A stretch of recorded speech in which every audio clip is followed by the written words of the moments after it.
Assalamualaikum warahmatullahi wabarakatuh. Bismillahirrahmanirrahim. Jumpa lagi dengan channel Fani Arbidin di 2019-13-14. Nah, di sini saya akan menjelaskan tentang instrumen penilaian. Jadi materi yang sebelumnya dibahas oleh teman-teman, saya melanjutkan materi yang seterusnya. Jadi instrumen penilaian, jenis-jenis penilaian diantaranya adalah yang pertama kuis. Nah, kuis seperti halnya kuis ini berbentuk instan, singkat, biasanya menanyakan hal yang bersifat prinsip. Kemudian ulangan harian, yaitu ujian yang bisa dilakukan setiap saat, bentuk soal yang digunakan oleh baik jika diuraikan. Jika ulangan harian kita jadikan sebuah ujian yang dilakukan setiap saat, bentuk yang seperti mana bentuk urian atau pertanyaan. Kemudian pertanyaan lisan di kelas.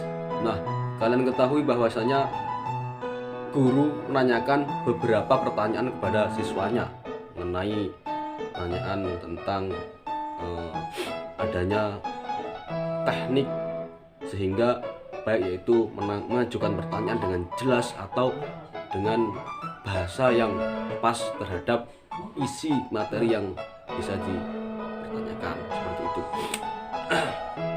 Nah, kemudian tugas individu, yaitu suatu jenis penilaian yang mana bertujuan untuk memperkaya materi pembelajaran siswa. Misalnya nih, tugas mengamati gelar atau fenomena di lingkungannya tempat tinggal siswa. Nah, suatu pertanyaan yang sangat menegaskan bahwasanya siswa bisa mengimplementasikan suatu hal yang ada. Kemudian tugas individu, tugas kelompok, yaitu tugas untuk siswa yang dikerjakan oleh kelompok siswa. Tugas kelompok biasanya digunakan untuk menilai kemampuan kerjasama di dalam sebuah kelompok. Jadi kalau kerjasama melainkan ada yang tidak mengerjakan, itu harus ketahuan bahwasanya si siswa adalah anak yang rajin dan si A belum rajin, itu bisa kelihatan. Kemudian ujian sumatif, yaitu ujian yang dilaksanakan di akhir pembelajaran setiap standar kompetensi. Ujian sumatif bisa disebut juga dengan ujian semester. Nah, ujian ini biasanya bentuk soal yang digunakan sebaliknya berupa tes objektif dengan seluruh variasi. Misalnya teks yang dijelaskan tentang pembelajaran mulai dari pengertian, isi teks, dan pembahasan yang ada di pelajaran tersebut. Kemudian penilaian juga dapat dilakukan dengan instrumen dalam bentuk teks dan non-teks. Nah, ketika suatu saat guru harus bisa memperjelaskan bagaimana tentang pembelajaran instrumen dalam bentuk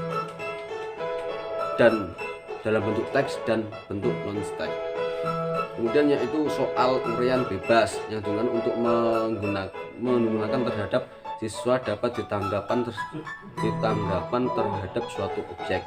Kemudian soal uraian terbatas, yaitu soal uraian terbatas pertanyaannya terbuka tapi jawabannya sudah ditentukan.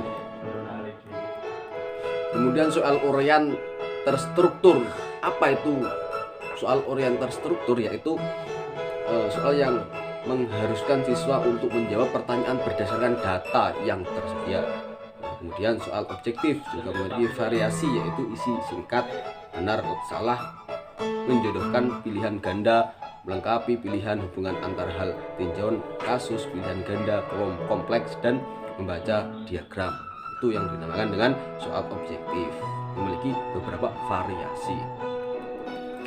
Kemudian instrumen non-teks. Apa itu bentuk instrumen non-teks? Yaitu pertama observasi, penguasaan, dokumentasi. Nah, itu untuk memperjelas dengan bentuk instrumen non-stack, yaitu pertama, observasi dapat dilakukan pada waktu siswa melakukan proses pembelajaran, baik pada saat di dalam kelas maupun pada studi lapangan. Jadi bisa di luar bisa di dalam, itu untuk mengaplikasikan sebuah observasi yang ditinjau dalam pembelajaran. Nah, kemudian penguasaan dapat dikerjakan secara individu maupun kelompok. Biasanya guru dalam memberikan penugasan, guru juga memberikan batas waktu untuk mengerjakan tugasnya, baik mengerjakan tugas tersebut di sekolah maupun di rumah. Berarti intinya ketika guru melakukan tentang pembelajaran, murid, siswa atau siswa bisa dilakukan di sekolahan baik di rumah, itu menggunakan dengan penugasan. Nah, kemudian yang terakhir, dokumentasi. Dari dokumentasi penilaian dapat dilakukan dengan cara karya siswa yang diperoleh selama melakukan kegiatan pembelajaran. Hasil dari karya siswa dapat berupa clipping, diskusi dalam sebuah kelompok, laporan pengamatan di lapangan, makalah, dan lain-lain.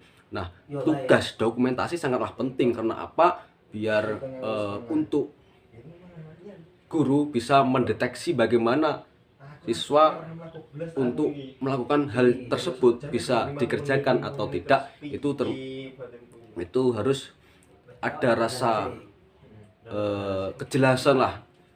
Nah, sekian dari itu yang dapat saya sampaikan dengan pembahasan instrumen penilaian. Jadi ini tentang yang dinamakan instrumen penilaian. Jadi kesimpulannya, baik diimplementasikan di dalam kurikulum pembelajaran dan guru harus bisa mengimplementasikan tersebut. Baik, sekian dari saya, kurang lebihnya assalamualaikum warahmatullahi wabarakatuh.